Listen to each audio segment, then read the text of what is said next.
Have you heard? Sling TV offers the news you love for less. Hey, wait, you look and sound just like me. I am you. I'm the same news programs on Sling TV for less. You mean you're me, but for less money? A lot less. I'm all the favorite news programs and more on Sling TV, starting at just $40 a month. Everything great about me, but for less money? Which makes me greater, don't you think? Get the news you love and more for less. Start saving today. Visit sling.com to see your offer. Sling. Luxury is meant to be livable. Discover the new leather collection at Ashley with premium quality leather sofas, recliners, and more, all built to last. No matter how many spills, scuffs, or pet-related mishaps come its way, the leather collection at Ashley is made with the durability you need for the whole family. Shop the new leather collection at Ashley and find chairs starting at $499.99 and sofas at $599.99. Ashley, for the love of home.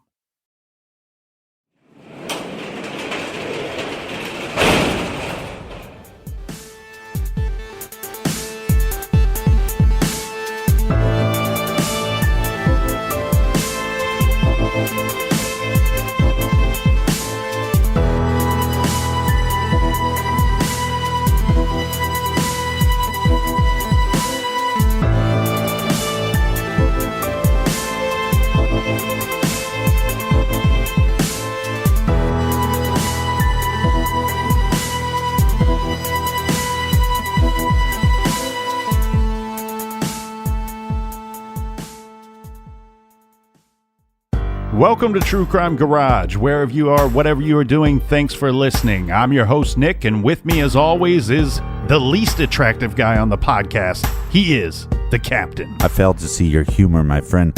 It's good to be seen, and it's good to see you. Thanks for listening. Thanks for telling a friend. Tonight we are drinking Mettle by Trillium Brewing Company in beautiful Boston, Massachusetts, garage grade, 4.5 bottle caps out of 5. This is a great beer for all you hop heads out there. With 8.4 ABV, this is a very hoppy and dry imperial double with hints of tangerine, white wine, and all wrapped up with a smooth, dry finish. And Mettle was brought to us by these smooth criminals. First up, a big shout out and thank you to Nicole and Adam, who sent some love to us via airmail. I'm friends with them on Untapped, so thank you to Nicole and Adam. And a big shout out to Kristen from Centerville, Virginia. Next up, we have Nicole. Oh, this is another Nicole from Groton, Connecticut. And a big shout out to the legendary Joel.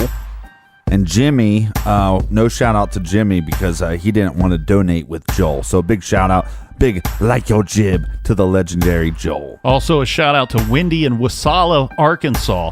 I'm not going to read her note, but basically, Captain, she is inviting you on a crime spree, which is funny, but it's also very much the opposite of what we are doing here. Well, I read the note. It's very, very inappropriate. We also have Rebecca in Cornelius, Oregon, and last but not least, a big thank you to Joanne from Casey, Australia. So thanks to everybody for filling up the fridge this week, and if you want to buy us around for next week's show, go to truecrimegarage.com and click on the donate button. Full on, man. And can't thank you guys enough for retweeting, reposting, just spreading the word about the show on social media. It means a lot, and it does help a lot. So thank you so much. We like your jib. All right, everybody gather around, grab a chair, grab a beer. Let's talk some true crime.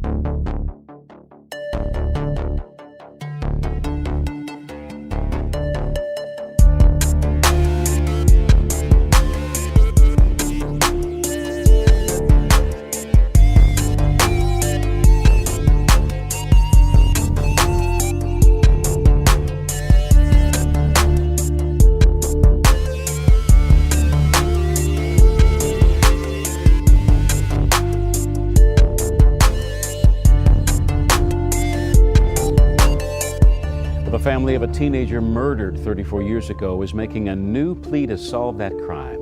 They are frustrated now with the progress on the case and demanding answers from investigators.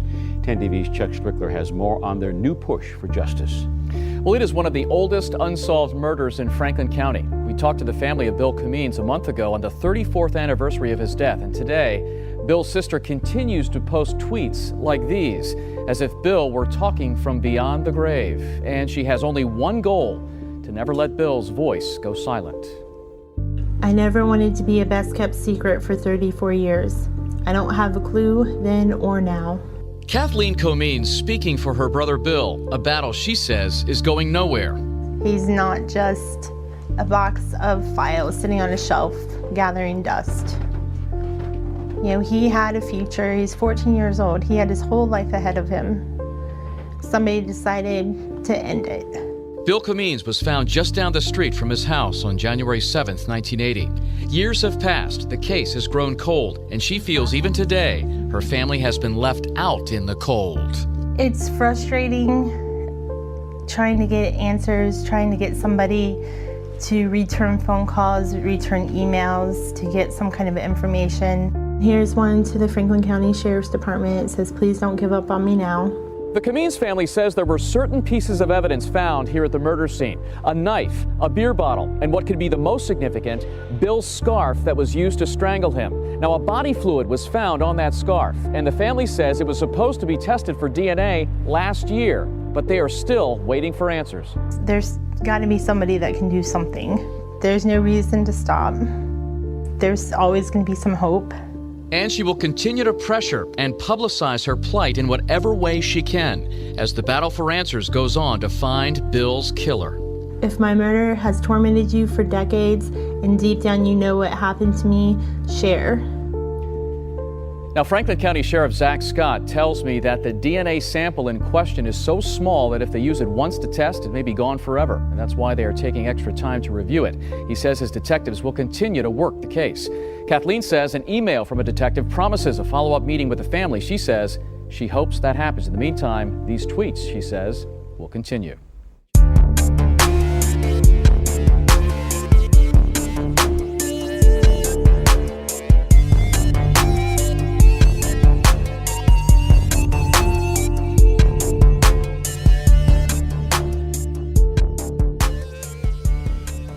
On the evening of January 7th, 1980, 14-year-old Bill Comeans is helping his father work on the family car.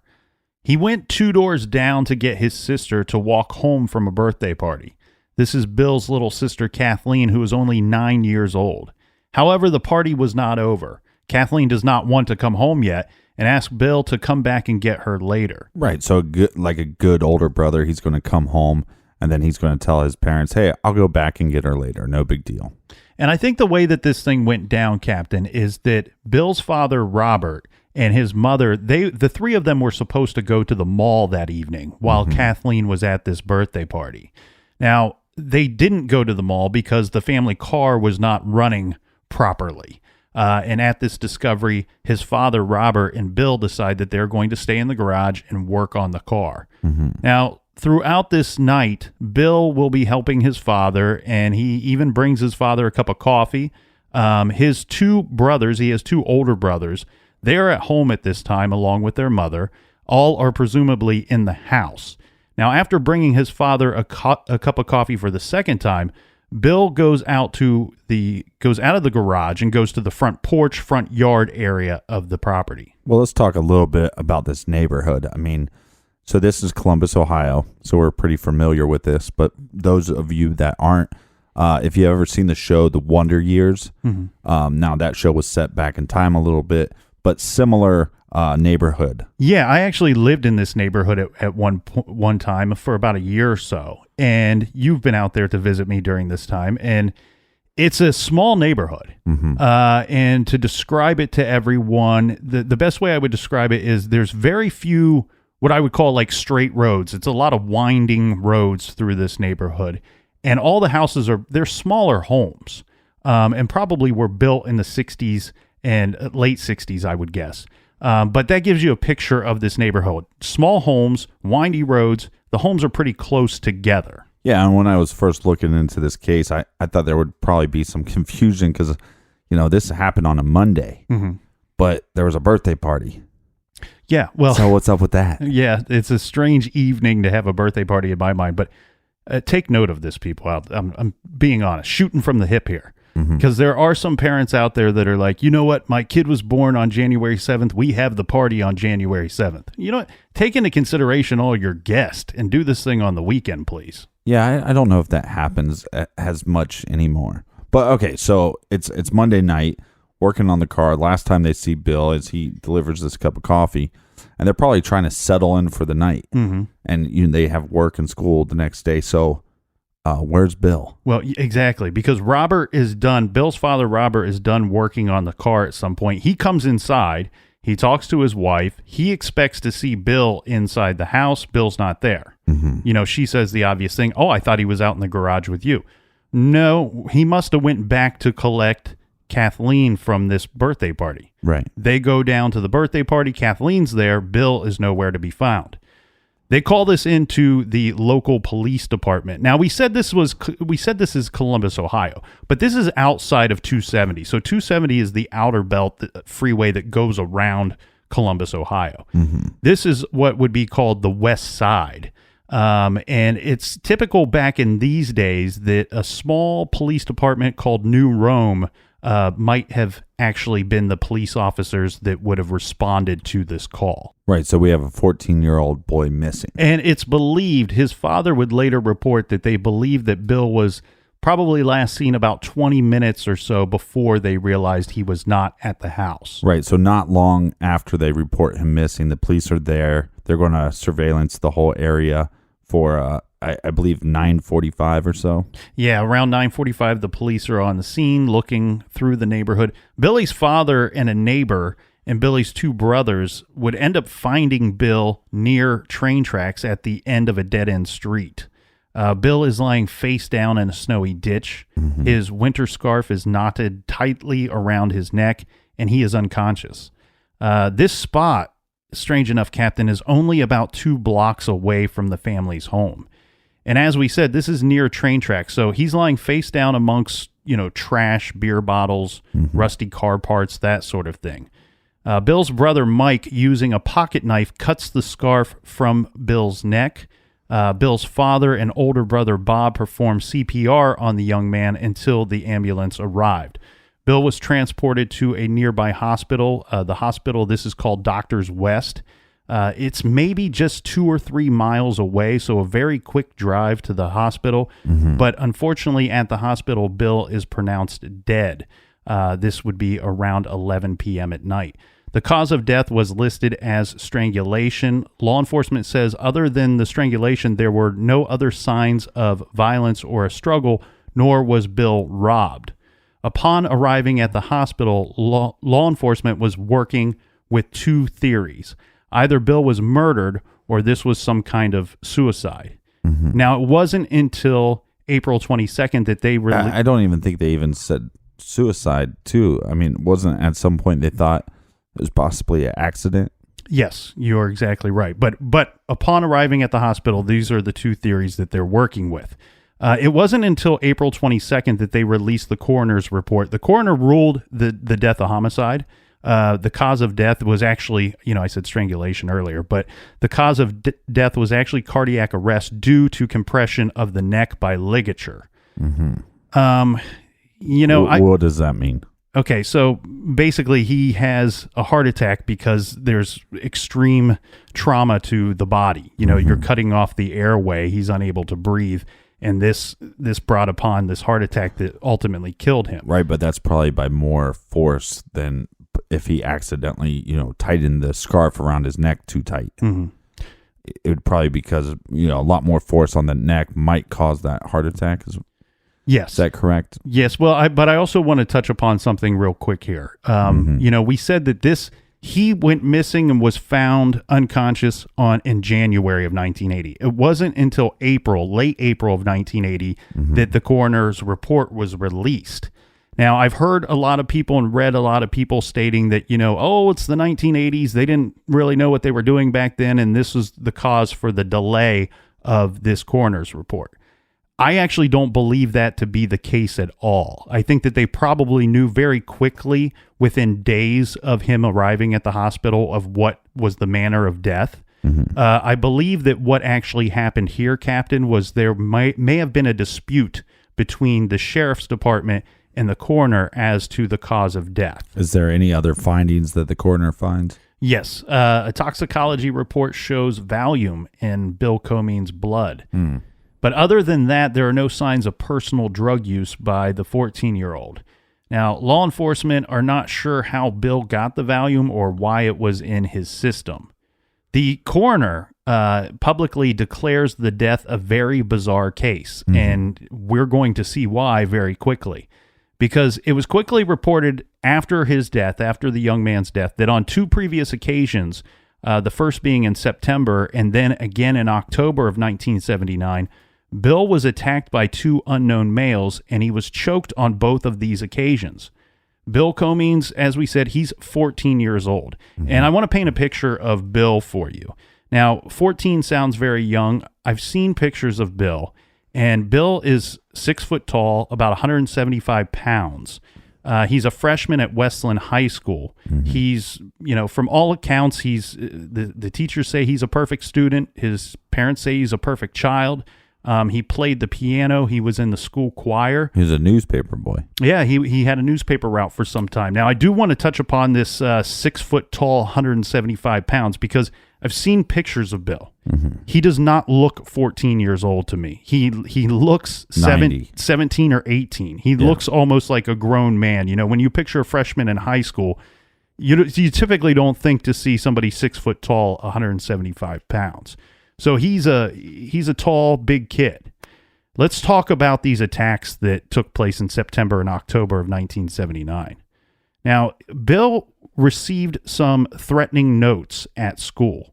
It's reported that he received 3 to 4 notes that were found in his locker. These were given to detectives eventually. Some of these were typed, some were written, and some were cut from pieces of magazines. Now, Bill's best friend and his girlfriend also received a note in their lockers. These notes were typed in red ink, one saying that blood will spill, another saying Bill has 3 months left, so P.S., make the best of it. The note that said that Bill had 3 months left is the note that was delivered to his girlfriend's locker. Well, it seems like somebody has way too much time on their hands. The other thing, Captain, there is one note that was found at Westland High School after Bill's death that says, "You are next," signed with a red S. This is according to Bill Comeans' parents, but I also want to state that the deputy... Wait, hold on a second. So there was another note that was delivered after his death that says, "You are next." We don't know if it was delivered after his death. It was found at the high school after his death. Now, the tricky thing here is... So it wasn't delivered to anybody. That's what I'm trying to get at. Here's where there's a big problem. There's little details about this note, and that is because we have Bill Comeans' parents saying that this note was found after his death at Westland High School. We have the sheriff's deputies who would not discuss this item, nor would they confirm even having found this. Right, so we don't even know if it exists. So it's in big time dispute here whether this thing was real or not. Played the bass big time. So I want to talk about these assaults. The first took place on a Wednesday. This is September 5th, 1979 at approximately 8:30 p.m. Bill was on his way home from a friend's house. He decides to cut through the woods behind an elementary school. Bill is on his bike. He's riding his bike. He's on a trail that's about 50 yards behind the school when he is knocked off of his bike by what he would say is 2 men that were unknown to him. They approached him from behind. Once they attacked him, they tie a plastic garbage bag over Bill's head and wrap a bicycle inner tube around his neck. Bill almost blacks out from this attack, but eventually he starts to break free before he can black out. When this happens, these 2 dudes that attacked him in the woods took off. When Bill gets home, he has obvious signs of bruising. The police are called regarding the attack. The attacker's reported, but the police go to the scene. They find Bill's bike, they find the inner tube, and they find the bag that was placed over Bill's head. They found a note there saying he was warned. Bill was unable to describe the 2 men that assaulted him. Okay, so normally you could be able to tell right away the individuals were black or white. So he's not able say that. I couldn't find any reports where they say, these are white guys, these are African American guys. Really, there's no description of these people at all as far as public records go. Well, and normally, too, it's like you might not be able to tell if the guy is 16, the person that attacked you, if they were 16-year-old or if they're, but you can normally, break it down and go, well, they're in their 20s or 30s. That's one of the many frustrating things regarding this case. And what if Bill knew and just was afraid to actually state anything? There's a lot of speculation regarding that. Let's talk about the attack that took place on Monday, October 22nd, 1979. This is the second assault, and you could possibly call this the attempted murder of Bill Comeans. This takes place at approximately 6:30 p.m. Bill is out collecting money. Like the captain said, he had a newspaper route, and he was going door to door to his different customers, and he's collecting money. Now, he's not on his bike this evening. He's on foot. He says that at some point while he's out collecting money, two men who were driving an older model vehicle, he described this as aqua or turquoise in color. Two men jumped out of a car, and they jumped him from behind. They attack him and then tie a rope around his neck and throw him into some bushes. Billy loses consciousness, and he blacked out for about 5 to 6 hours. Once he regains consciousness, Bill walks home, and he arrives around 12:30 or 1 a.m. that morning. Bill has rope burns on his neck. He has a gash on his face and broken blood vessels on his face as well, to, obvious signs that this guy was choked and knocked out. Bill files a police report and describes the assailants as two white guys in their late teens or early 20s. He's also taken to the hospital at this time where his injuries are noted. This was probably part of the police report. And so he's attacked twice. Both times the police investigate, a report is filed, and at least one of these occasions he seeks medical attention because of the attack. Bill would ultimately end up quitting his paper route. I understand why. And just 4 days after filing the report, Bill is asked to take a polygraph test. Now, he has to take this test. This is at the BCI office, the Ohio BCI office, which is in London, Ohio. There's a lot of questions about these two attacks. The sheriff's department, and let's kind of clear this up a little bit, because I said earlier the New Rome Police Department would more than likely be the ones responding to the missing report of Bill from January of 1980.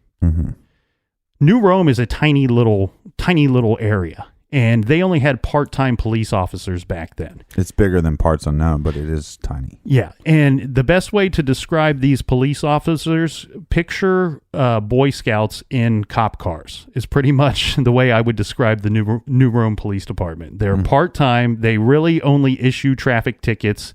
They don't really investigate any type of crime. Later, and I don't know that... There's probably a New Rome cop listening right now, mad as hell. Well, there can't be, because New Rome no longer exists. At some point, it was absorbed by Prairie Township. You got me there. There you go. But if they had any type of major crime or an assault or anything like this, this is within Franklin County, Ohio. So eventually the sheriff's department would be called in to investigate these different things, not the Boy Scouts that were issuing traffic tickets on West Broad Street. Yeah, I'm sure I got a ticket from them before. Yeah, I definitely received one. And one thing I remember is they told me I had to pay in cash in person. And my ticket was for not having, being able to provide proof of insurance. I was pulled over for who knows what, but that ends up being the ticket. I didn't have my insurance card on me at the date that I was pulled over. Now, in Columbus and in most cities, you can just go to the court and prove that you had insurance at the time you were pulled over, and then they take away the ticket. My situation with New Rome was I showed up. I'm like, look, here's my proof of insurance. They're like, we don't care that you have insurance. You were pulled over for not having proof of it. You need to pay that ticket and pay it in cash. I can't remember what I paid, but here's what I do remember. Part of the reason why New Rome no longer exists is they were writing all these tickets telling people they had to pay in cash, and then the government doesn't believe that New Rome was reporting all of these tickets being paid or even issued, that they're basically pocketing the money. So many got you. Yeah, many good reasons why New Rome is no longer around. But let's go through this real quick, Captain. So we have a dead 14-year-old boy, Bill Comeans. Mm-hmm. He's found face down in a snowy ditch. His scarf is tied tightly around his neck. Death by strangulation. Exactly. And then we also find out that on 2 previous occasions, this same young man has been attacked by what he describes as 2 men who attack him, and both times trying to choke him to death. Yeah, first time trying to put a bag over his head and then tie the bag, tight. And then the other time trying to strangle him with a rope. Where he blacks out for 5 to 6 hours. Yeah. Did they report him missing that day? Here's a big problem with this case. His parents are no longer around. They both passed away, lived to be, an old age. Mm-hmm. His sister and brother are still around. He had 2 brothers. I don't know about his oldest brother, but his sister and brother to this day are very active in the case, keeping this case alive, searching for answers. Good for them. Exactly. But however, they were young at this time. His sister was only 9. Mm-hmm. His brother was a few years older than him. They're a little fuzzy about the details of some of these things. And there's also been a lot of people that have kind of come out of the woodwork saying, well, if my son was attacked on 2 separate occasions, I would have moved. I would have mortgaged my home and moved to another neighborhood. And sure, you would have. Okay, let's not fault these parents. I don't find any fault in what the parents did or did not do. No. Okay, let's be clear about this. The 2 times that he was attacked, both times it was reported to the police. That's what you're supposed to do. At least one of those occasions, Bill received medical attention, if not on both occasions. Right. So I don't know what more you expect of parents to do. You report these things to the police, and then you hope that the police are out doing their job. The problem with the police is the victim is unable to describe these guys. The best description that they get out of 2 attacks is that it was a aqua turquoise car with some white dudes that may have been in their late teens or early 20s. Yeah, but it kind of sounds like you're faulting Bill. I mean, I think there's probably some reason that he didn't want to come forward with some information. But yeah, there's ways to toughen up your kids too. I mean, you could have sent Bill to the Cobra Kai dojo. Yeah, but it's also, I'm not faulting Bill. What I'm saying is there's good chance he couldn't provide a better description because he didn't know who these guys were. Mm-hmm. He was attacked. You've talked about on this show several times what happens when you're knocked out. You might not remember things that happened leading up to being knocked out. I don't know what happens when somebody's choked out or strangled like that to the point of losing consciousness, that they might not be clear about what happened to them. It's pretty easy then when you come to be pulling the inner tube off of your neck and the bag off of your head, mm-hmm. and realize that that's how you were choked or strangled. There is so much more to get into, in this case, just heating up. We'll get right back to this right after this quick beer break.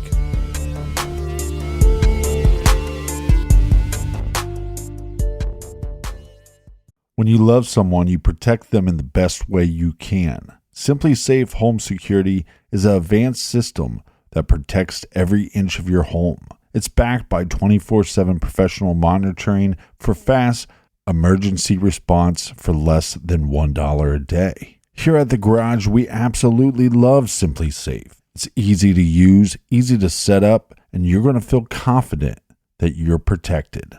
Don't just protect yourself, protect your loved ones. Simply Safe was named the best home security system of 2024 by U.S. News and World Report, and offers everything you need for whole home protection. HD cameras for indoors and outdoors, advanced motion sensors, and entry sensors to protect doors, windows, and rooms, and a collection of hazard sensors that detect fire, flooding, and more. This system is easy to set up yourself. Hey, if the captain, the colonel can do it, you can do it too, without any special tools or know-how required. But if you don't want to do it yourself, no problem. One of their expert technicians can install it for you. Protect yourself and protect your loved ones with Simply Safe. Order now to get 20% off any new Simply Safe system with fast protection monitoring. Don't wait. Visit simplysafe.com/garage. That's simplysafe.com/garage. There is no safe like Simply Safe. Do you want to set your child up for success? Is your child struggling with a specific subject or need help with homework? Maybe your kid has questions and you don't feel equipped to answer. IXL Learning is an online learning program for kids. It covers math, language arts, science, and social studies. IXL is designed to help them really understand and master topics in a fun way, with positive feedback. Backed by research, kids using IXL are scoring higher on tests. With studies done in almost every state in the country, the kids who had IXL are constantly doing better. Powered by advanced algorithms, IXL gives the right help to each kid no matter the age or personality. And there's one site for all the kids in your home, pre-K to 12th grade. A single hour of tutoring costs more than a month of IXL. 1 in 4 students in the U.S. are learning with IXL. I know for me growing up, there were courses that I struggled with. Some courses I loved and I excelled. Other courses couldn't keep my interest, and I needed to be dialed in. I have friends who are using IXL with their children, and they're seeing the results that they wanted. We're talking grade school, middle school. In both cases, they are getting the results that they are wanting, and their children are excelling in their courses. Make an impact on your child's learning and get IXL now. And True Crime Garage listeners can get an exclusive 20% off IXL membership when they sign up today at IXL.com/garage. Visit IXL.com/garage to get the most effective learning program out there at the best price. Everyone loves a good family mystery, especially one with as many twists and turns as June's Journey, a hidden object mystery game with a captivating detective story. It takes you back to the glamour of the 1920s with a diverse cast of characters. You'll step into the role of June Parker and search for hidden clues to uncover the mystery of her sister's murder. Use your observation skills to quickly uncover key pieces of information that lead to chapters of mystery, danger, and romance. And customize your very own luxurious estate island. Think expansive gardens and beautiful buildings. Collect scraps of information to fill your photo album and learn more about each character. And you can chat and play with or against other players by joining a detective club. Can you crack the case? Download June's Journey for free today on iOS and Android. June needs your help, detective. Download June's Journey for free today on iOS and Android.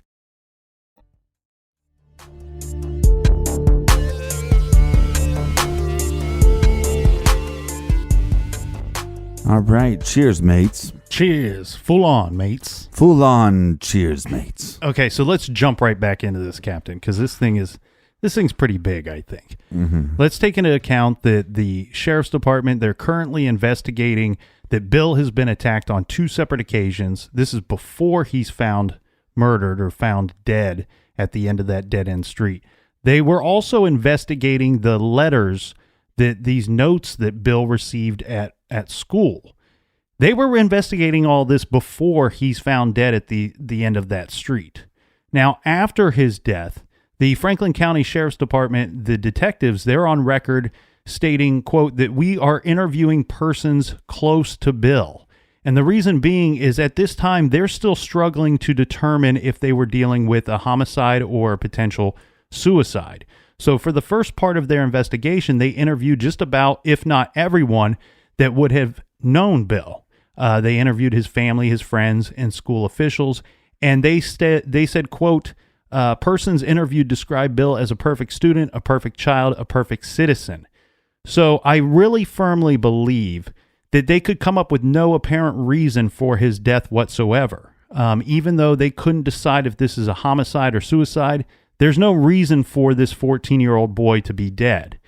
And I believe that is why that they waited so long to have the coroner release his report, ultimately ruling the situation a homicide. More evidence is going to come in backing the idea that this is a homicide and not a suicide. because his neighbors are going to start getting threatening letters. This is a crazy thing, Captain, because on July 21st of 1980, neighbors on Maple Drive start receiving threatening letters or notes. We say Maple Drive. This is the same street that Bill and his family lived on. It's reported that 13 to possibly 19 notes of these threatening letters or notes were received by 8 different families, all very near the Comeans' home. Some families received identical notes on the same day. Some notes were mailed. Some were delivered in person at night. Notes were found on porches and on cars. So up until September of 1980, these notes were mailed. But the first note that was delivered in person at night was discovered on September 9th, 1980. Police were looking at the handwriting on these notes. The handwriting is described in 2 ways, 2 very different ways. One being crudely printed, and there's also notes that are neatly penciled on pieces of cutout envelopes. These notes are submitted for analysis, which reveals that the letters were all written by the same person, even though some crudely and some neatly. Right, but were these letters connected to the original letters? Let's go through that, because there is some wording of these notes that would make you believe that they could be connected. And keep in mind, Bill Comeans is receiving these threatening letters, and then he's killed. Most of these letters are brief. They're simply just 3 or 4 words on a lot of the notes. The messages that were reported in the newspaper at the time were as follows. Parents should guard their children carefully. This one is signed X. The next note is time is short. Now, I want to note here that 7 different girls and women in the neighborhood, which the ages range from 7 all the way up to 50, received these letters addressed to their name. Some of the other notes said all have been warned. One said death in October. One said you are next. And the other one said it's time. This one was left the night before Halloween. This, of course, just some of the notes received, because they didn't report all of them to the newspapers. Police say that they did believe that the letter writer could possibly be the killer of Bill Comeans. On November 2nd, law enforcement took the notes to Syracuse for a psychological profile of the letter writer. Here's where things... Well, that's kind of difficult, too, when the letters are so short. Yeah. Well, here's the difficult thing, too. Because in December of 1980, they arrest somebody for writing these letters. A 54-year-old woman who lives on Maple Drive was arrested for writing the threatening letters. She wrote all of them. So how did they catch this crazy old bat? Well, remember, they did the psychological profile. And they've not said this in the papers, but here's what I believe. I believe that what they came up with in the psychological profile is that probably one of the persons that have received letters or received the notes themselves was the author of all of these notes. So what they end up doing is they go back, and everybody that received a note, they ask them to submit a handwriting sample so they can compare it to the notes found. Clever. So 54-year-old, this is Aileen Tope. She decides she's not going to submit a handwriting sample to the police. So they get a search warrant, and they go to where she works, and they take items from her desk, basically collecting handwriting samples on their own without her help. They determined that she wrote these letters based off of items that they found in her desk. Well, and the letters probably smelled like cats. Well, Aileen Tope was a state employee. She worked for the Ohio Department of Taxation. She lived with her husband, who was a retired mail carrier. This is Willard Tope, 56 He years probably old. had him deliver the letters. They had 4 adult children at this time when she's arrested, 1 daughter and 3 sons, ranging in age from 22 to 30. I believe the daughter was the youngest of their children. They lived in their house on Maple Drive for 7 years. They knew the Comeans. Actually, Mrs. Coen describes Aileen Tope as a friend. And so then why is she writing these letters? Because she's not really a friend, I'm guessing. This is after the fact that once it's discovered that she was the writer, The mother states, Bill Comeans' mom states, she was once a friend. Now she's somebody I don't even want to see ever again. They lived or smell. the way that Bill's sister Kathleen describes the neighborhood. The Topes would have lived not directly across the street from them, but across the street in a house over. Right. So they lived very close to the Comeans. A little more background on Aileen Tope. She before she wrote the letters, before the letters started showing up, this is back in 1973 and 74, she had several nervous breakdowns. After being caught as the letter writer, she was diagnosed as having dual personalities. She spent 3 weeks in a hospital. And then she got all better. Well, she was, or her family was, one of the first people to receive these threatening notes. The notes were delivered between July 21st and October 31st of 1980. She's caught for this in December of 1980. So she even participated in the investigation in the sense that she spoke with police on several occasions, and she also talked to the newspapers. When the people in the neighborhood were receiving these notes, she told the Columbus Dispatch that this is some kind of sick joke or somebody is ready to go off the deep end. That's what she's quoted as in the paper. She told the police she was receiving threatening phone calls and prowlers were lurking around her home at night and attempted break-ins to their home.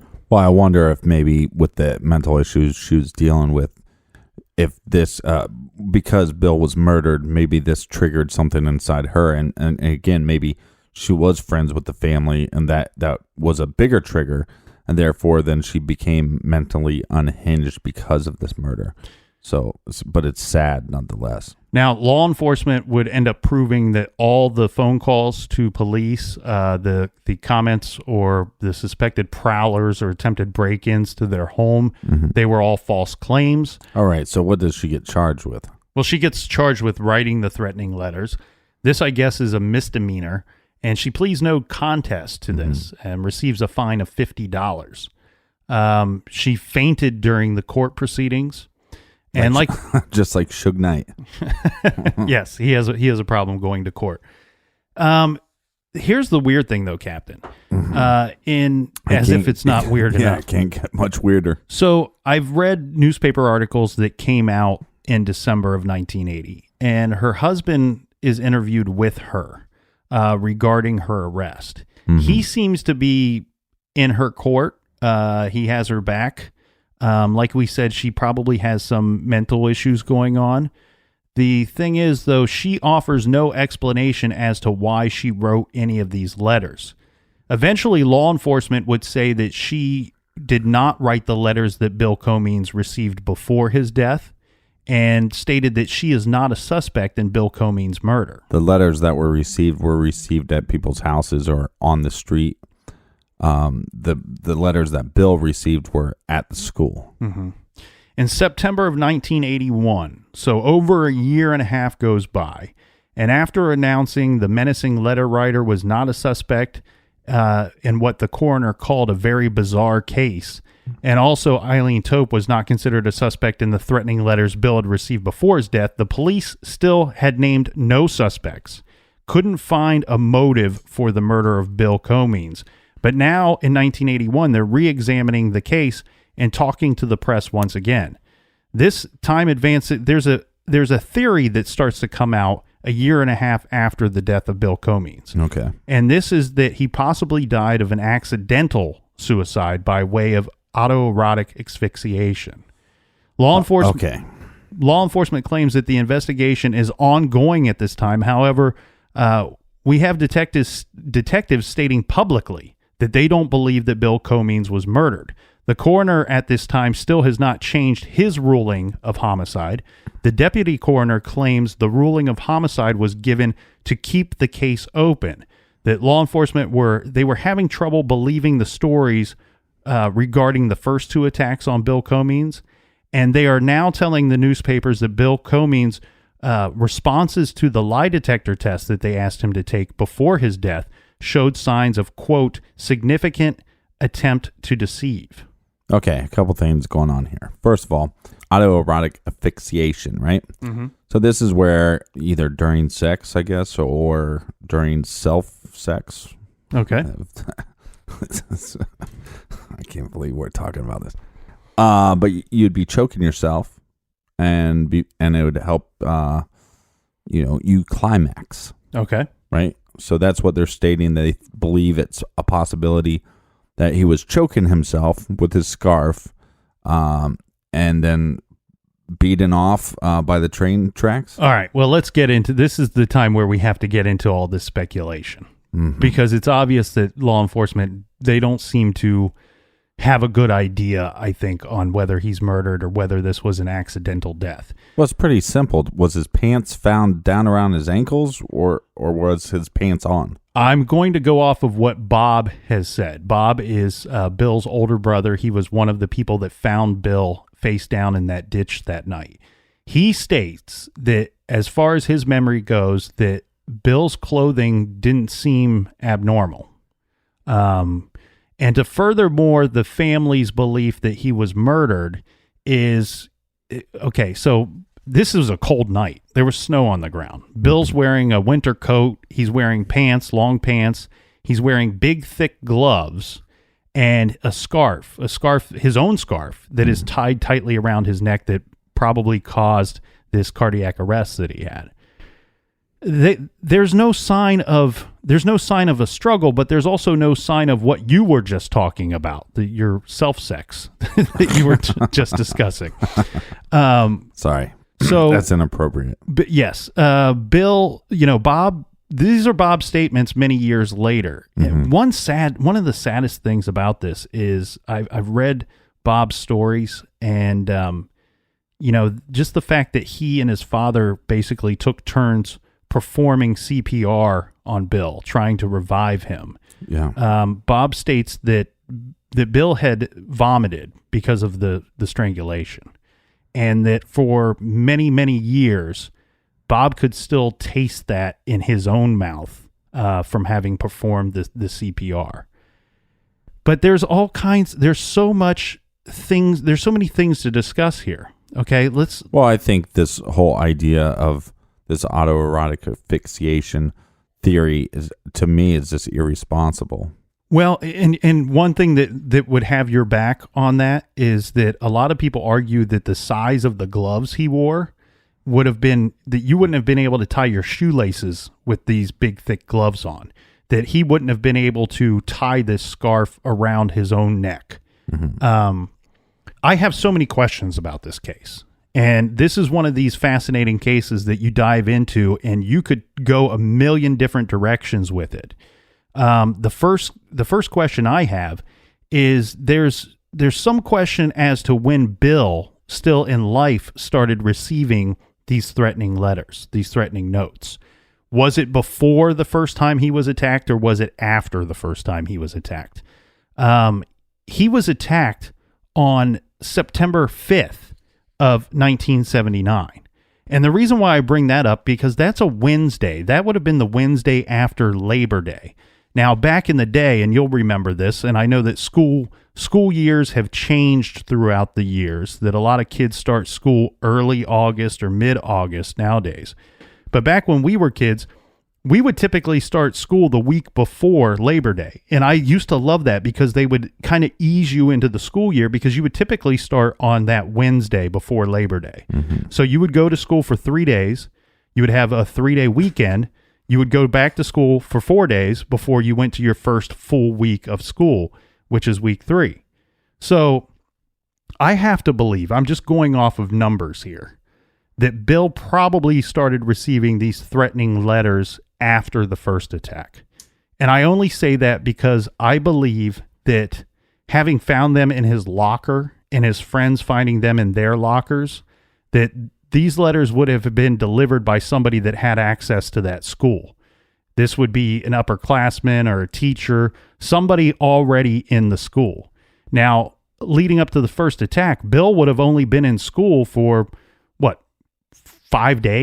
5 school days before the first attack. Right. And I do have confirmation that school year is correct. His sister would say years later, when questioned about the whole incident, that back then we started school the week before Labor Day. So he wouldn't have been in school very long before being attacked. Right, which makes some sense because, people get back from summer break and then they're kind of rowdy. Mm-hmm. So that's, that makes sense. And I believe, if he was murdered, the people that they're looking for, the suspects, are going to be members of that high school. Mm-hmm. There were some reports that Bill might have been bullied by some upperclassmen. Now, no one could give really specific incidents of him being attacked or being picked on at school, other than there were a couple people that said on more than one occasion during choir practice, while he's at choir, there were several upperclassmen that seemed to go to the choir room and kind of stare down some of the kids in the choir. Yeah, because Bill being one of them. Right, because when you go to high school, you normally have like freshman English class. Well, who's in freshman English class? Freshmen, right? Mm-hmm. You have sophomore math class or whatever. There's those classes that have an overlap. So choir being one, or like jazz band, or like even gym class sometimes would have an overlap. Right, so this would give Bill the opportunity to be in contact with some of these upperclassmen. You're exactly right. Okay, so let's talk about these notes, and let's talk about the things going on at school. Regarding the notes that he received before his death, these are items that are being held somewhere in an evidence locker in the Franklin County Sheriff's Department. These are notes that his remaining family members are a little unclear of, and they're not actually certain that they've seen these notes. So Kathleen and Bob, who are active in this investigation, are not really able to clue us in as to what these notes are. We have some vague descriptions of these notes, but like I said, some of them were written, some were typed, and some were letters and words cut out of magazines and newspapers. The Sheriff's Department does not comment on these letters, other than stating that they were investigating if Bill was the actual author of these letters. Mm-hmm. And I say that because remember the polygraph test that they gave Bill, that they requested of him? Once they saw signs that he might have been deceptive during those polygraph tests, that's probably why they're starting to look at him being a possible author of these notes. One big question I have regarding those notes are which ones were written, which ones were typed, and which ones were cut out of magazines and received by whom? Mm-hmm. If all the handwritten letters and notes were received by Bill, and the typed ones and the ones that are cut out in newspapers and magazines were received by his best friend and his girlfriend, I would really wonder if Bill actually authored those notes. Yeah, because one of the theories that gets me is as far as the autoerotic asphyxiation theory doesn't make a lot of sense to me, but a possible maybe it was suicide in the sense of, well, whatever's going on in my head, I'm going to go take a walk, and I got this scarf, and if I tie it really tight and cut off my airway, that and I throw these gloves on, that once it gets difficult to breathe, that maybe I won't be able to take off the scarf. That would be my idea. And so, but then what if, because what the coroner said is, well, it was really the heart attack because of so what if he tied the scarf super tight, he can't breathe, he has these gloves on, before it gets to the point where he would probably struggle to save himself, he passes out. And so that is a possibility. And like you said, if he's writing these letters, then maybe he's just writing these letters or talking about these attacks that maybe never happened as a way to get attention. Yeah, or to cover up some kind of thing that he was doing on his own. I don't think... But what would that thing be? I mean, you're just tossing that out as a overall blanket idea. Well, I'll get into that in a bit here, because I don't think that suicide is the right word for any of this. I think that what we're dealing with here is either a homicide or an accidental death, not a suicide. So there is one report that one of the teachers at Bill's high school, at Westland High School, told law enforcement that at one point Bill had asked that teacher how to pass out, how to make yourself pass out. I don't know how credible this is. This is something that I found on a website somewhere. I didn't find it in a newspaper. I couldn't find any other reports of this actually being a real thing. Okay.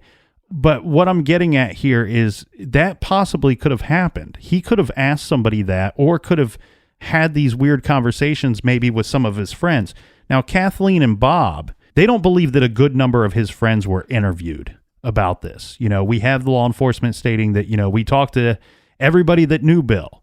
And they say that a lot of his friends weren't spoken to by the police. I don't know what information they could offer, but here's where I have a problem with this being a homicide. The first thing is that the parents state that Bill would have not left the home without telling them where he was going. And I believe this. I believe this because everybody that's been in the newspaper, anybody that knew Bill has always said he was extremely close with his family and his parents, and he was also a very responsible kid. We talked about him being a good student and talking about him having a paper route. So I believe this. So their statement to the sheriff's department is this has to be a murder because he would not have committed suicide, and Bill would have had to have been abducted from either their front porch or from their front yard because he wouldn't have left on his own. Right. But there's a few problems I have with this. The one being that these homes are close together. They're small homes. They're small lots. This area, when I lived there 15 years ago, was a very quiet area at 9 o'clock at night, especially during the week. Mm-hmm. If Bill was abducted, you would think that somebody would have heard something, that there might have been a struggle. Bill's 6 foot tall, 175 pounds.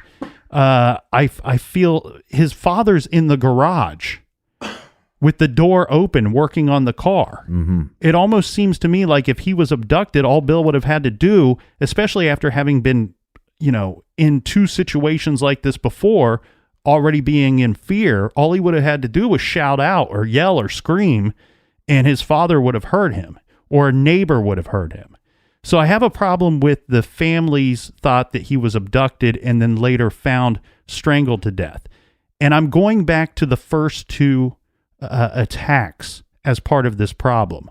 One being the night that he was coming home from his friend's house where he was attacked in the woods, and somebody places a bag over his head and an inner tube around his neck to choke him out.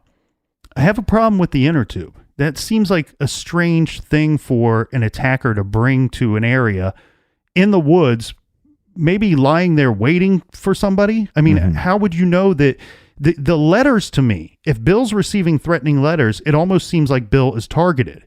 Maybe he was targeted after this first attack. I don't know. But having the inner tube there seems like a strange thing. It doesn't seem like a strange thing to me with somebody being on a bike. Bill might have had an inner tube. A lot of people will bring an inner tube with them in case they get a flat tire out somewhere. They can change the tire themselves and ride home. Well, right. So you're saying that possibly he's playing like the blackout game. Yes, or something of that nature, that he was getting some kind of high, or maybe this was something taught to him by a friend. This is pretty common, actually. I'd say probably every generation that people go through this period of, the blackout game or the feigning game, speed dreaming. There's a bunch of different names for it. So let's go back to the first attack. I've looked at where that school and the woods behind the school are located, and I know where his friend's house was, and I know where his home was. Creeper. The woods was actually out of his way. He did not need to go through the woods to get home, first of all. Second of all, it was not a shorter route. Like kids often would take shorter routes, cut through people's yards and cut through the woods. I get that. Yeah, but it would have been faster for him to take the roads from his friend's home to his house. It was completely out of the way. Yeah, but maybe he just preferred it. I get that, but it seems strange. And then second of all, we have the second attack. He's out on his own and he's unaccounted for 5 to 6 hours. That seems strange to me too. I have so many issues with this case. Claiming that you were attacked while you're collecting money for your paper route might give you an excuse not to have a paper route anymore. And on none of these occasions was he robbed. And on the two occasions that he comes home from these attacks, there's nothing on his clothes to indicate any type of struggle other than the bruising on his neck and that this poor kid was had passed out or was unconscious for some period of time. Right, but how do you explain these marks? He could have choked himself. He could have blacked out himself. No, that's what I'm saying. But I'm saying, let's say you're trying to play the blackout game. You're just curious, right? Mm-hmm. Maybe you played the blackout game with your buddies and you're like, you know what? That was kind of weird, a weird feeling. I kind of want to experience that again. I mean, again, he's a 14-year-old boy. I mean, we do some dumb stuff, you know. So he's sitting there and he's like, okay, I want to try this by myself. Then he goes home and they're like, what the hell's on your neck? Right. Yeah. And then he's like, well, what happened was I was attacked and that's what was happening. And then what he did was, well, I'll make up these notes, because then if I make up these notes, then that covers my tracks even more. Yeah. The first attack is weird because the police do go to that spot in the woods and they find the bicycle, they find the inner tube, and they find the bag. Everything that Bill said would be there was there. Why would he leave his bike? Maybe he came to and panicked and freaked out and just went home on foot. And like you said, now he's at home. He's got to explain for his whereabouts. He's got to explain why he doesn't have his bike. Now we also have this situation where he's coming home from his paper route. He's unaccounted for 5 or 6 hours. He comes home and he looks like he's been attacked as far as the choking goes. And now he's got to explain to his parents why they have to take him to the hospital. I just don't see any sign of abduction or struggle or attack other than this choking thing. The rumors of abduction really kind of came after. And then we have the Valium. Why was there Valium in his system? That's strange to me too, but I don't think that anybody would have made him or forced him to take Valium and then kill him. That doesn't make any sense to me. He would have died or been close to death pretty quickly after having been, quote unquote, abducted from his front yard. I don't know how much time it would take Valium to get into his system, but I think this is something that he took on his own.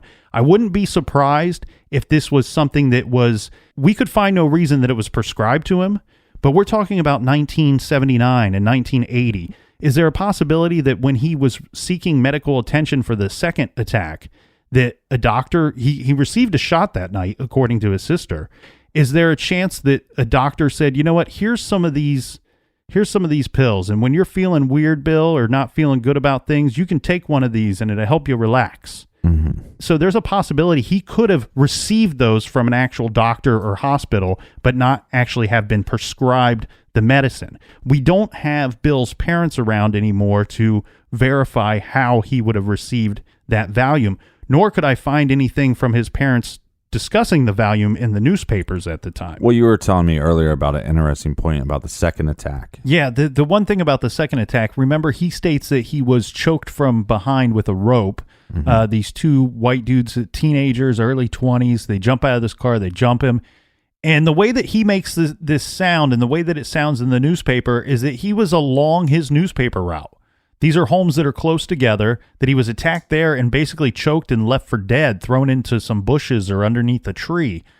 I wonder, if we could get a better report of that actual attack, because had he been abducted and taken elsewhere, that would make more sense to me, because I cannot believe that in this neighborhood, that a 14-year-old boy just lay there lifeless almost for 5.5, 6 hours on the side of a sidewalk or in somebody's front yard or side yard, and nobody discovers him during this 5.5, 6 hour time period, and he eventually wakes up and walks himself home. Well, and I think your theory makes a lot of sense. I would just argue that there was items found with Bill's body, and they were able to pull DNA off these items. Yeah. Okay. So there's the items found with him. There's one item in particular that the family points to, and this was a knife was found in the area of where Bill was found. And their thought is it's possible that this knife was used to abduct Bill.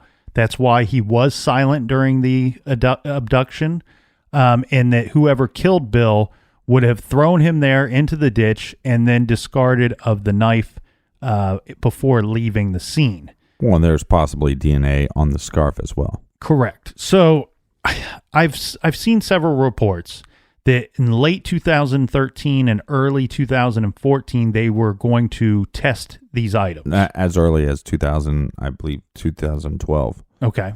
I've heard conflicting results on these tests. I've heard some reports that the items still to this date have never been tested. That's the main rumor that I hear as well. And then the other rumor is that these items were tested and they weren't able to come up with any new leads based off of their findings on these items. I wonder, as far as the knife goes, let's describe this knife. It was described by Kathleen, Bill's sister, as basically a knife that you would find in somebody's kitchen. It had a wooden handle. It was not a knife that the family recognized to be from their home. It also could simply just be trash. This was along the railroad tracks. He was found, there were beer bottles in the area. There were car parts. Possible that this could just be trash. Well, and one of the other rumors about the DNA is that there was not enough to sample, that they would have this destroyed. And it's funny to me because think about how many cases that we cover and we learn week by week, we learn something. And what did we learn last week? Was it PCR?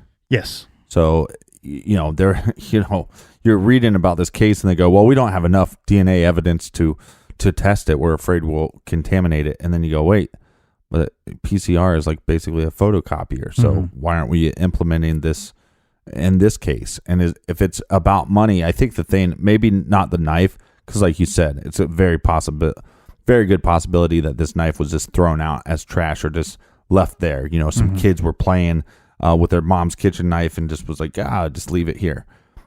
Littering. Don't do it. That's what it comes down to. A bunch of litterers. Pick up your trash. You piece of trash. No, so I agree with you. There's those items there that to me are sketchy. But I think the thing here is if we can pull DNA evidence off of his neck, his scarf, anything that they could get that was connected to him, not on the surroundings, but connected to him.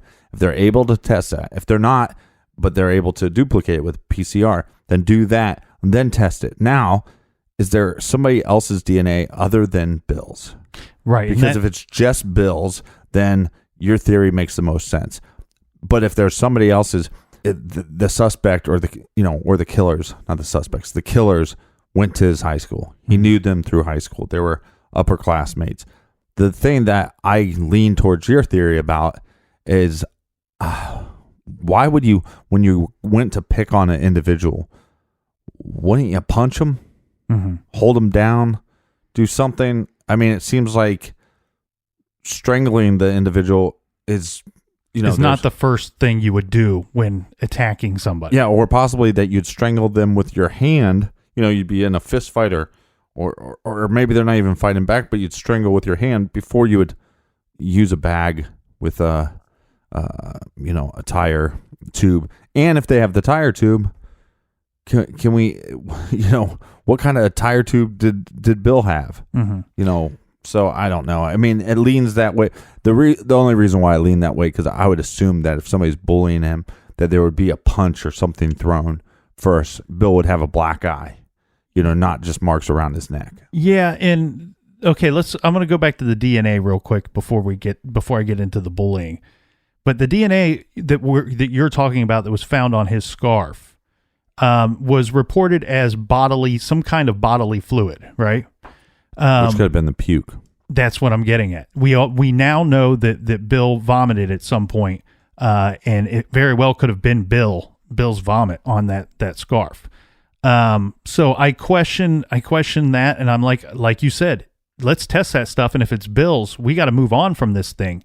What's irresponsible here is that I really feel that we're 30 some years later, and I think there's enough to question if this is a homicide or not. I would love for law enforcement to come out and say definitively one way or the other. It remains technically a homicide because it's on the books as such. That's what his sister believes it is as well. And so does Bob. And I believe his family always believed that he was killed and that he was murdered. I don't mean to go against his family at all. I simply just want answers exactly like they do. Regarding the bullying, you mentioned something, that this would have had to have been upperclassmen. I agree with you 100% on that. The other thing is if these people were they weren't just upperclassmen. If he was in fact murdered, it wasn't just somebody that had access to his school, that attended his school. This was also somebody that fit into that neighborhood, that didn't seem out of place in that neighborhood, because there's nobody other than Bill on 3 separate attacks to say, hey, I saw this guy or these guys or these group of people driving around in this aqua-colored older car that he said was probably a Ford Falcon or something that looked like a Ford Falcon. Do yourself a favor. Google an older model aqua Ford Falcon. That could not have been a common car back in 1979, 1980. Not the pictures that I saw. This is a car that, in my opinion, would have stood out. This is a car, in my opinion, that had they gone to the school, they probably could have asked about 50 people and said, you know who drives one of those? So-and-so drives one of those. Yeah. It would have been an easy thing to come up with. The other thing regarding the bullying is, when interviewing his girlfriend and his friend that received these threatening notes as well, Captain, don't you believe, both of us, in a high school setting, don't you believe that if you receive some kind of threatening note, you might have some clue who put that in your locker? Yeah. Yeah, no, I think so, but... Or at least out of the 3 of you, you might have some speculation as to who did it. Yeah. I think you could come up with somebody going, oh, so-and-so doesn't like me, or so-and-so's mad that I'm dating this girl, or so-and-so doesn't like my buddy, or started a fight with my buddy. I think you would have a small list of people that would be likely suspects in the notes themselves. Well, but I also take back what I was saying before, when I was saying the bullies would probably punch him in the face. If you think about stuff like, what's that show? Dazed and Confused. These upperclassmen would just jump out of the car. All they're doing is holding down an individual and then spanking them. I say that only, what I mean by that, that's a horrible thing to do to anybody, but what I mean only by that is they're not punching them. Right. So this could have been just some sick thing. They're doing like a form of hazing almost. Right, but this could be some kind of sick form of hazing. And so, yeah, these 2 individuals, for whatever reason, pick Bill, and then they go after him and they grab him, and then they just will tie this around his head, and then we'll run off. But the threatening letters, the notes that he's getting, don't sound like some kind of taunting as towards hazing. I get you are next. Yeah, that sounds like, remember we choked that one kid? Well, now we're gonna choke you in our little weird hazing thing that we do. But one of the notes says blood will spill. That sounds like murder. That sounds like some kind of severe attack. The other one stating something like Bill has 3 months left. Spend them wisely, or something like that. This, again, like I said, there's so many things that you brought up that I think are super valid points, and then the other side of me goes, but the people that were closer to this case than me and you could ever be is his siblings. And for them to come out and say, look, this doesn't, it's a 14-year-old boy that maybe was just had this weird phase for a while where he was making himself pass out. That's a very good possibility. There is a good possibility that he was just being harassed by somebody, and that these individuals, for whatever reason, maybe it just started out as a haze, and they're like, oh, well, this actually went too far. Now we got to get rid of him. And that's a good possibility too. But I think, what his sister's doing is she has a Facebook page.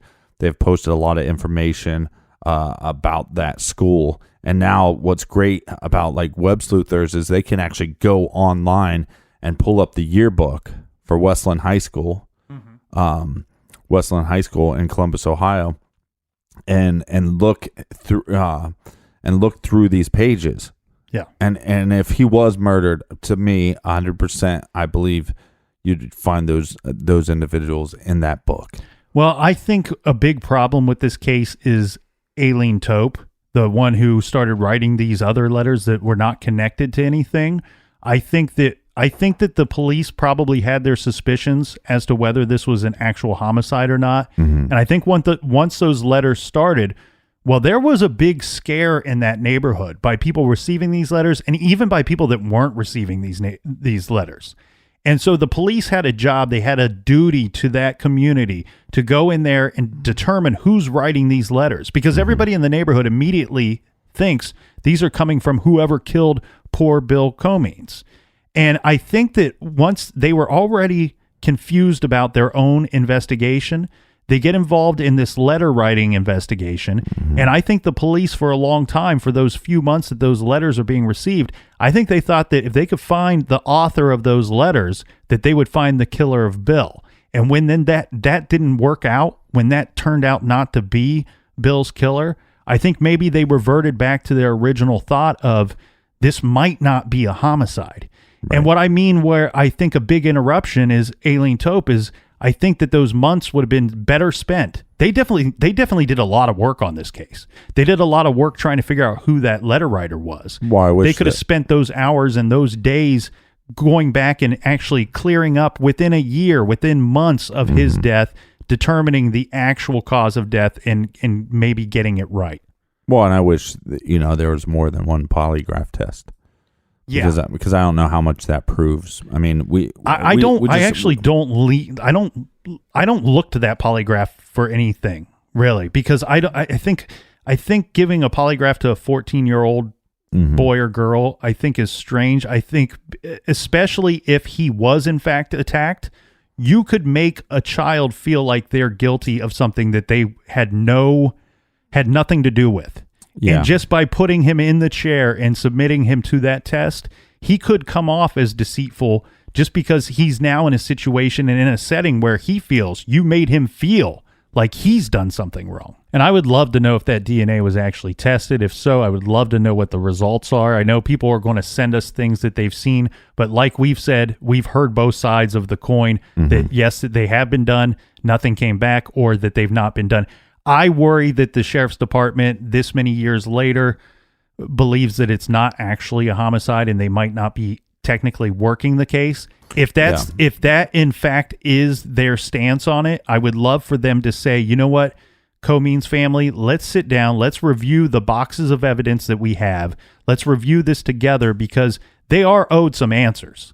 They are owed some answers in this case. And they're owed closure, Even if it's just law enforcement coming out and stating, yes, we are on your side, we believe this was a homicide, or no, we still think that this was an accidental death. And all the people that write suicide, or even the autoerotic asphyxiation stuff, I think that's a little irresponsible. I think that this, in my opinion, I lean towards accidental death here, and I think that's the right term. I welcome anybody else's thoughts on it, because when I sit down and look at this thing, Captain, my opinion changes daily as to whether he was killed or whether this was an accidental death. Yeah, well, again, I think sometimes people throw out these theories and they have no evidence to back it up. So, I think, but I do think, like I said before, there's enough information online, and that maybe the web sleuther community could help out in some way. The true crime community in some way possibly could dive into this case a little bit and maybe uncover some new leads. That's the hope of his sister. The other thing too is, like we said, what we kind of lean towards, or what kind of makes the most sense, was this was some kind of accidental death. The other thing too is, if we do have these letters, why can't we pull DNA off the letters that were written? Right. So, and if it's about funding, well, it's this simple. The siblings can contact us, can contact True Crime Garage, and we'll pull the true crime community together, and we'll get this tested ourselves if it's about financials. So, it'd be great for that community and for the family to get some closure on this case. Yes, and I truly hope that Kathleen and Bob, Bill's brother and sister, receive the answers and the information that they need and deserve. His parents deserve that information and that closure as well. Unfortunately, they did not get it. You can actually follow Bill Comeans and Bill Comeans' family at Twitter. So if anybody's looking for updates on the case, hopefully there are updates. You can do that at Bill Comeans. Well, it's a really interesting case, one I never heard of till this week, and it was a Columbus case.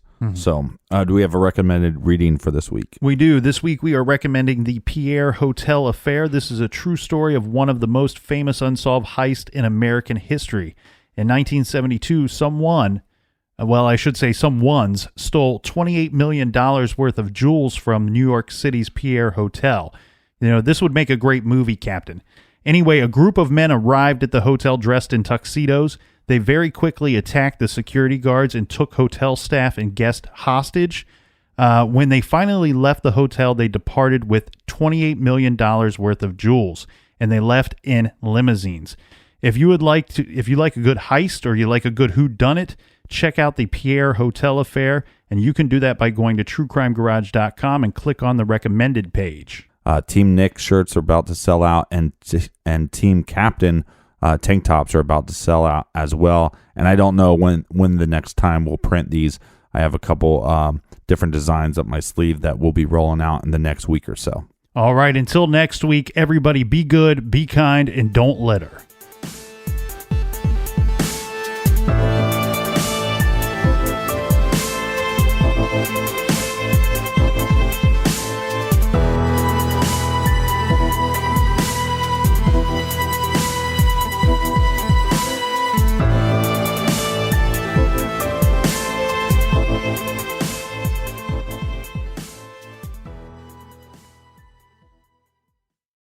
This show is sponsored by BetterHelp. Relationships can be hard. Heck, a relationship with yourself can be hard. That's why I use BetterHelp. A common misconception about relationships is that they have to be easy to be right. But sometimes the best ones happen when both people put in the work to make them great. Therapy can be a place to work through the challenges you face in all of your relationships, whether with friends, work, your significant others, or anyone, or even the relationship between yourself. If you're thinking of starting therapy, give BetterHelp a try. It's entirely online, designed to be convenient, flexible, and suited to your schedule. This is why I love BetterHelp. It's convenient, it's flexible, and it works with my schedule, and it'll work with your schedule. Just fill out a brief questionnaire to get matched with a licensed therapist and switch therapists at any time for no additional charge. Become your own soulmate, whether you're looking for one or not. Visit BetterHelp.com/garage today to get 10% off your first month. That's BetterHelp, HELP.com/garage. This show is proudly sponsored by BetterHelp. Check out BetterHelp.com/garage today.